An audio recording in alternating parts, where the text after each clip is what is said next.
New to Australia? Here's how to open your first bank account. Hello and welcome back to Australia Tales, your one-stop channel for surviving, thriving, and sometimes laughing your way through life in Australia. Today we're talking about something super important but often overlooked: how to open a bank account in Australia. If you're a migrant, student, backpacker, or just landed here with dreams and a suitcase, this is one of the first things you'll need to figure out, even before you find the best coffee in town. In this video we'll walk through why you need a bank account ASAP, the documents you'll need, the top banks to consider, how to open an account step by step, whether to open it online or in branch, bonus tips to avoid silly but common mistakes. So grab your notes, or just grab a snack and let's make banking in Australia a whole lot easier.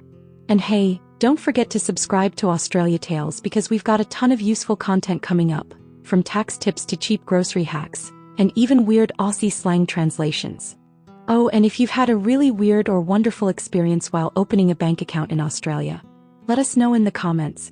We love hearing your stories, both the helpful and the hilarious. Alright, let's begin. Why opening a bank account matters. If you just arrived in Australia, you'll quickly realize that carrying cash isn't cool.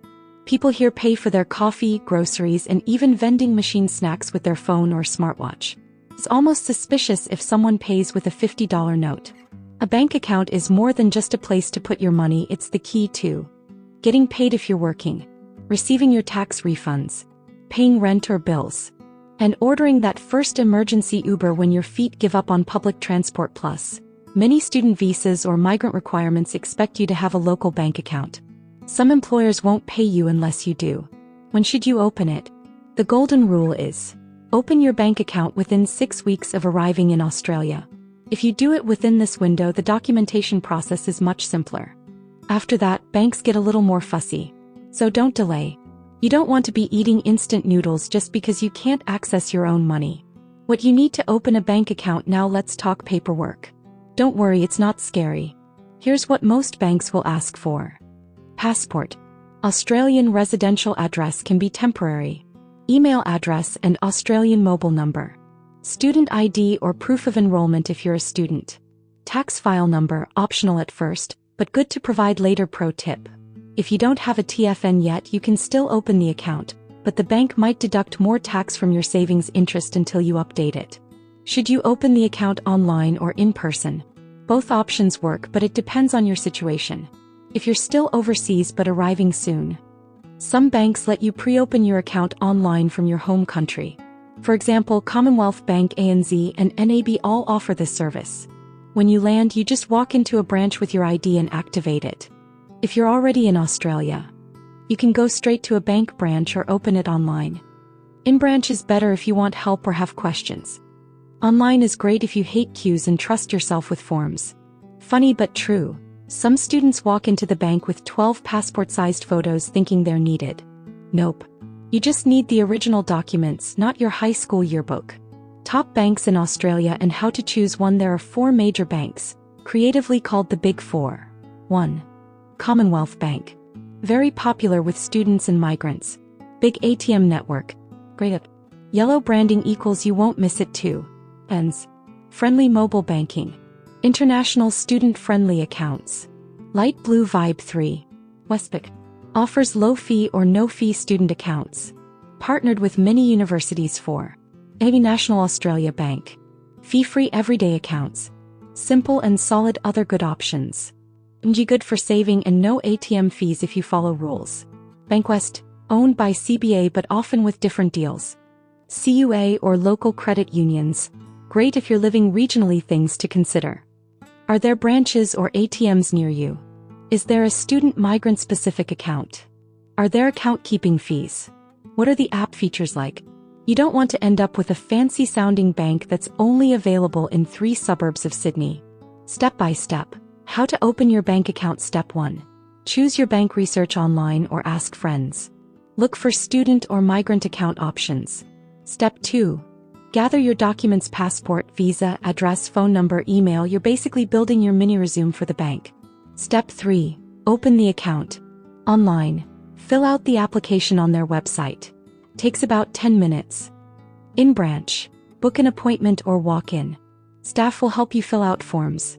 They'll ask for full name, visa details, contact info, whether you want a savings or transaction account. Hint: get both, one for spending, one for savings. Step 4. Verification. If you're online, you might still have to visit a branch to verify your identity before they mail your debit card.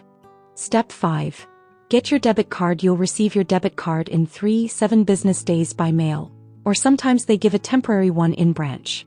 Then just activate it via app or phone. Set a PIN. Link it to Apple Pay or Google Pay. Start spending like a local savings account versus transaction account. What's the difference? A transaction account is like your everyday wallet. For spending, paying bills, getting paid by your boss. Usually doesn't earn much interest. A savings account is where your future holiday lives. For storing money.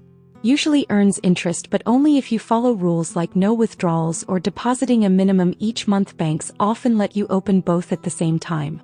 Just ask, can you open a joint account? Yes. If you're coming with a partner or family, most banks offer joint accounts. Make sure you trust the person. You don't want to fight over who spent all the grocery money on Boost Juice. Common mistakes to avoid. 1. Not providing a tax file number. You'll pay more tax on your savings. 2. Choosing an account with high fees.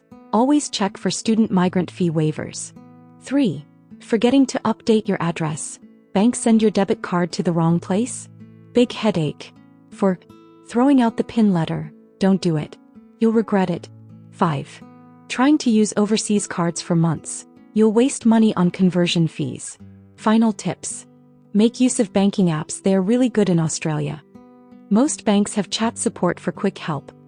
You can transfer money internationally using bank services or platforms like Wise or Remitly. Do compare fees. Some banks offer cashback deals or discounts for students. Look out for these. Wrap up, and that's it. Now you know exactly how to open a bank account in Australia. Whether you're a student trying to save $2 or a skilled migrant ready to set up your new life. Remember, it's one of the first big steps in building your new home here. And let's be honest, few things are as satisfying as tapping your card and hearing that little beep of success. If you found this video helpful, please subscribe to Australia Tales. It helps us grow and keeps the content coming. Got a funny or frustrating story about banking in Australia? Did your card arrive at your old hostel? Did you accidentally transfer your rent to your pizza delivery guy? Drop it in the comments below. We're reading them all. Thanks for watching and welcome to Life Down Under.